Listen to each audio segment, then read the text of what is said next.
யோகி பாபு தலையில் கொட்டிய சிறுமி தூய்மை மிஷனுக்கான ஒரு அட்டகாசமான விழிப்புணர்வு வீடியோ தமிழக அரசு வெளியிட்டிருக்கு.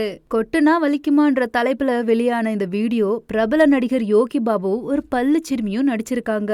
இந்த வீடியோல மக்கும் குப்பை மற்றும் மக்காத குப்பை பிரிச்சு போடுறதோட மக்கள் தொகை அதிகரிப்பு காரணமா குப்பையை நிர்வகிப்பது அரசுக்கு ஒரு பெரும் சவாலாக மாறியிருக்கு. குப்பைகளை பிரிச்சு போடுறத பத்தி எத்தனையோ விழிப்புணர்வு வீடியோ எடுத்தாலும் குப்பைகள் முறையாக கையாளப்படுறதில்ல. இதுக்கு மு.க. ஸ்டாலின் அவர்கள் கொட்டுனா வலிக்குமா தூய்மை மிஷின் என்ற பேர்ல ஒரு விழிப்புணர்வு வீடியோ எடுத்திருக்காங்க. 38 நிமிஷம் வீடியோ இது இப்ப சமூக வலைதளங்கள்ல பரவிட்டு இருக்கு. யோகி பாபு இந்த வீடியோல அந்த சிறுமிய பார்த்து கொட்டுனா வலிக்குமான்னு கேக்குறாரு. அதுக்கு அந்த சிறுமி கொட்டுனா வலிக்கும்னு சொல்றாரு. இல்ல சரியா கொட்டுனா வலிக்காதுன்னு விளக்கம் கொடுத்திருக்காங்க. அந்த சிறுமியும் எனக்கு புரிஞ்சுது உங்களுக்கு புரிஞ்சுதான்னு கேட்டிருக்காங்க.